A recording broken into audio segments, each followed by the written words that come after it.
Ladies and gentlemen, yung patuloy na pagtatago nila kay Saldico at pagtatago rin ni Gutesa ay babagsak at magbubumirang kay BBM at kay Romualdez. Halata naman po talaga si BBM ang utak ng lahat ng ito. Unang-una, siya po yung pumipirma para malabas ng pera, magagastos sa flood control projects. Tapos gusto niya palabasin, mahiya naman kayo, nagsalita sa salin sa kanya, sa SONA, State of the Nation Address ko. No? Pero palabas na lang yun. Kasi iyan ang way out niya, escape niya. Para hindi siya masisisi. Pero yung pera na punta po, pinakamalaking bulto ng pera na punta kay BBM. Ang mag-demonstrate po nito, ang magpapatunay nito, ay si Gutesa, primary witness, at dagdag dalagang iba. At yung si Saldico. Na kahit nawala siya, total, andyan naman si Gutesa, andyan ang iba, idudugtungan ng mga testimonya nila ni Bryce Hernandez, testimonya nila ni Henry Alcantara, ni Rodrigo Bernardo, Roberto Bernardo na USIC ng DPWH. Pag samasamahin mo yan, bomba yun. Grabing bomba yun at hindi makaligtas si BBM dyan. Pati si Tabaluslos. So, yan po yung ang pagtatago na maging resulta dyan kasi na-suspense ng tao. Hindi mahuli. Eventually, the law will catch on Saldico. At kahit sa totoo lang, kahit wala siya, pwede naman siyang may pamalit naman eh. May iba naman testimonya eh. Total, naturo na siya eh. Si BBM may Maltese passport na rin. Traveler's eye. So, makita-kita sila, magkatabi pa sila ng isang compound na doon sila. Diyan nakatira si Gibo, si BBM, si Romualdez, at saka si Saldico. So, ganun po yung mangyari dyan. O, tingnan mo, dahil nga sa ganun, lagi na tinitigil. Ito may balita na ginagawang imbakan. Lumabas ito. Tingnan natin. Imbakan ng bahay ni Saldico. Imbakan ng pera. Himaw. Alcantara na si dating Ako Bicol Party List Representative Zaldico ang nasa likod ng aabot sa 35 billion pesos na halaga ng flood control projects mula 2022 hanggang 2025. Ayon kay Alcantara, ilang beses siyang nagdala ng pera bilang advance pay ko sa mga isinusulong nitong proyekto. Sinabi ni Alcantara na siya ang naghahanda ng kahon-kahong pera para kay Ko na nagkakahalaga ng 30 million pesos hanggang 50 million pesos. Sa huling delivery naman ni dating DPWH Bulacan 1st District Assistant Engineer Bryce Hernandez, bago pumutok ang issue, doon niya nadiskubre na ang bahay ni Ko sa isang exclusive village sa lungsod ng Pasig ay ginagamit lang bilang imbakan ng pera na ipinapadala kay Ko. Ang nasabing bahay ay walang muebles at pawang mga maleta lang na mula sa iba't ibang sources. Samantala, sinabi rin ni Alcantara na ang mga flood control project na sangkot si COA Commissioner Mario Lipana sa Bulacan ay ipinatayo lang umano para protektahan ang mga ari-arian nila ni Ko sa Bustos, Bulacan. Ang namahala sa mga proyektong sangkot umano si Lipana ay ang engineer na itinalaga mismo ni Alcantara. Ang mga testimonya nila Alcantara, Hernandez at JP Mendoza ay ang ginamit na basihan ng ICI para irekomendang sampahan ng kaso sina Lipana, Senador Jinggoy Estrada, Senador Joel Villanueva, Ko at iba pa. Itinanggi muli ni Villanueva at Estrada ang mga aligasyon habang hinihingan pa ng reaksyon ng GMA Integrated News sina Ko at Lipana. Okay, yan Yan ang nakikita natin, na nakikita na ito pang isa. Lumalabas na lahat ng kusang loob eh. Hindi na mapipigilan ni ang mga ebidensya parang baha na hindi mo kayang pigilan kung dadaloy.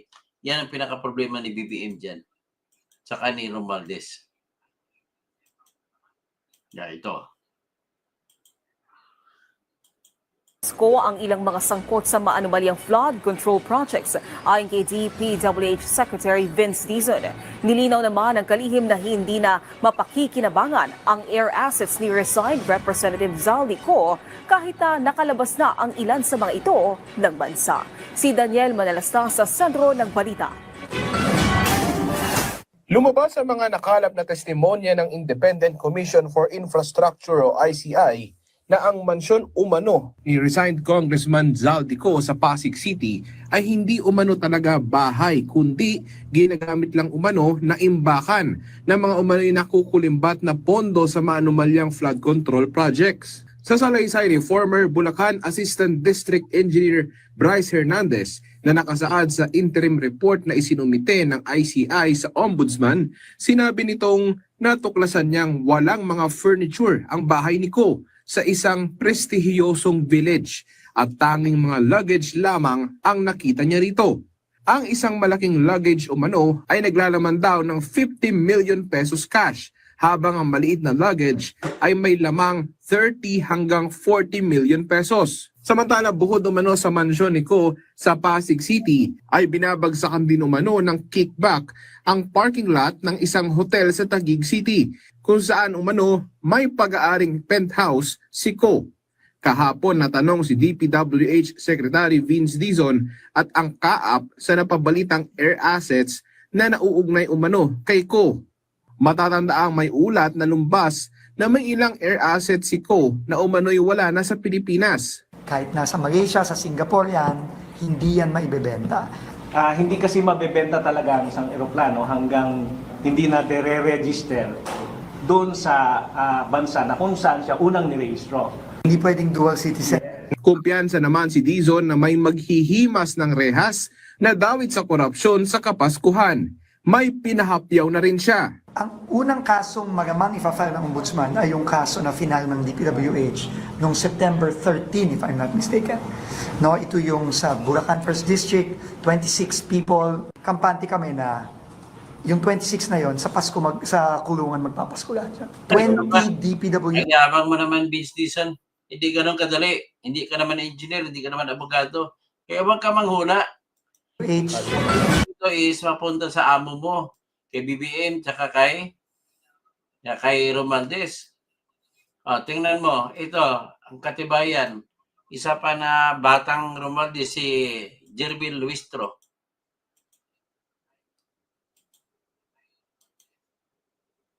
Yan Ever Speaker of the Congress of the Philippines. At ito po ang palagi kong sinasabi sa inyo kung bakit bumabagyo at bumabaha ng biyaya sa 2nd District. It is because of our dear Speaker. So once again, let me state my lines. Kaya may AX dahil ni Speaker. Kaya may akap dahil ni Speaker. Kaya may tupad dahil ni Speaker. Kaya may mga barangay road dahil ni Speaker. Kaya may patubig dahil ni Speaker. At kaya may groundbreaking ngayon dahil ni Speaker. Dami pera binigay ko nito, pero Kayo po, 3,000 kayong beneficiaryo, makapanggap kayo ng 5,000 pesos cash! At 5 kilong ulas! Happy kayo!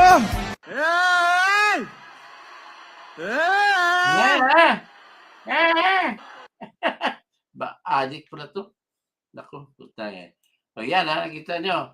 Tapos, nagsisimula ng bumirang kay BBM. Atin din si BBM na boxing ng Trillion Manila Nabuo pa siya. O, tingnan nyo. Dahil po sa inyo nagbubumirang, dahil sa inyong pagpipigil pala ng investigasyon. Kaya yan ang nangyayari sa inyo. Ayan pumasok si BBM sa Trillion Manila na sa Araneta Coliseum na event ni Manny Pacquiao. Para naman doon na boxing. Tingnan nyo kung ano nangyari.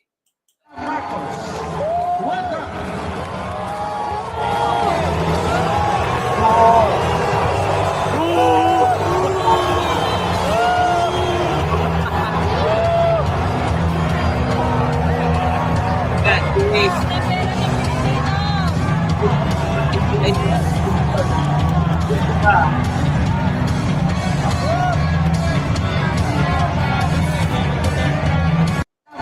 ha.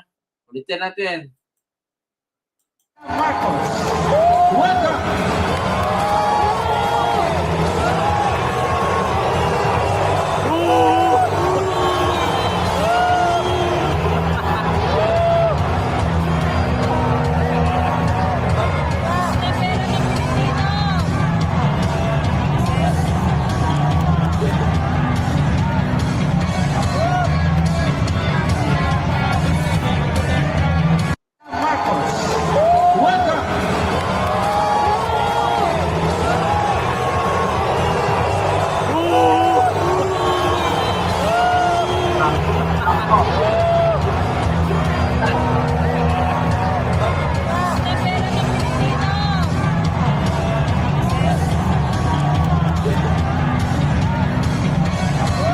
Yan po ha. Okay. So, ngayon,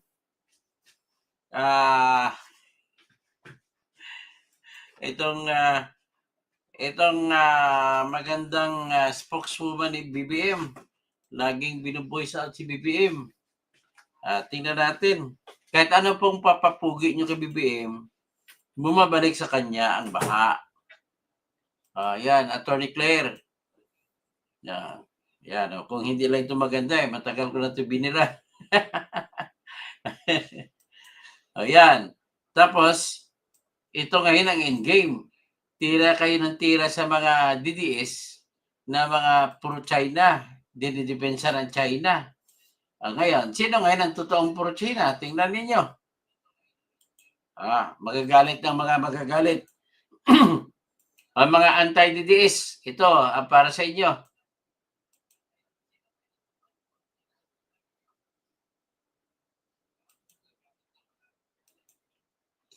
Yan. Sino yan? Si BBM? Saka Singapore President? Korean President? At saka si Xi Jinping, President ng China. Nakangitian pa. Kung ano pang mga sindikatuhan na yung pinag-uusapan nila, hindi natin alam. Ibebenta na naman Pilipinas sa China. Yan po.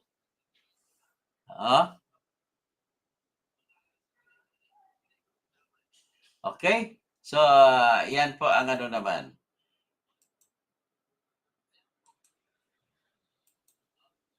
So, hanggang dyan lang muna siguro. Ito, si Ipaka natin. Galit na ngayon siya, no? Nagbibitbitin ang mga Ilocano sa Ilocosur. Laban kay BBM. Si Manong Chavit. Yan. Siya yung mapupunta yung lahat ng BBM. Kapag hindi mo buksan ang investigasyon, sinasara mo ang investigasyon ng ICI. Yan ang problema. Sabi ni Chavit, Kamsat Chavit, what our president is doing is shifting the blame to others to save himself. That, ladies and gentlemen, is what we call a weak leader. Yan. May mirisi ka galing kay Chavit. So, yan naman po na pinipresenta ko lang. The more you hide, the more you explode. Ganun po yan.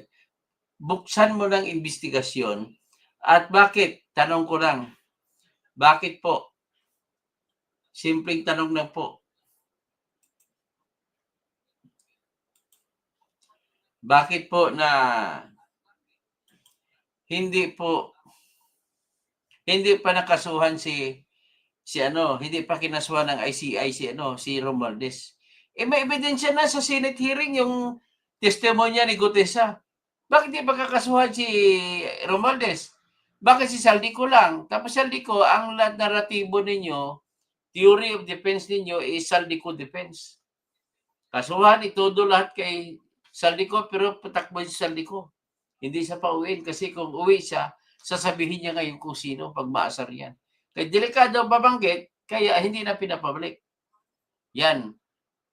Contrary sa ginagawa nyo kay Alisgo. Sa ginagawa nyo, masigasig kayo kay Harry Roque. Masigasig kayo kay laban kay Arnie Tevez. Si Bantag, nasaan ka na Bantag? Ba't hindi kayo inaaristo ni Bongbong Marcos? Ha? Grabe naman kayo sa bantag, oh. Kaya hindi tuloy na pasagot ito sa kasalanan ng pagpapatay kay Percy Lapid. Naku ng puta naman talaga niyo. So, gano'n na lang siguro, gano'n na lang natin. Ang sisisi natin, lahat nito, tinatago, pilit ni BBM. Kaya wag mo na sabihin po, Ma'am Claire, na si BBM ang nag-utos na mag-imbestiga. Siya nag-utos, kunwari lang yon. Ikaw naman, no? So, hanggang dyan lang muna tayo, ha? Narito sa bukid. Madami ko nung galit sa China, pero mga gamit made in China naman. Yan mga anti-DDS. Galit sa China, pero mga gamit, mga galing sa Shopee. Made in China, galing sa Lazada. Mga made in China. Meridian Andrade, galing sa Temo. Ben Reclamador, tamang hinala. Actually, kahit sa Amazon ka bibili. At saka sa Alibaba, ano rin eh, China made din eh. Big billion kasi kahit bumili ka ng itong Shure, ang Shure ko po ay made in Mexico. Pero maraming Shure na kagaya quality speaker, quality microphone po ito, ay ang dalawa ng factory dito sa buong mundo, sa Mexico at saka sa China. Yan.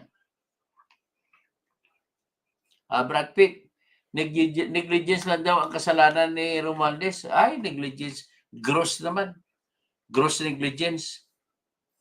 Ganon din yan. Pag gross negligence, parang ikaw na rin ang nagpakana.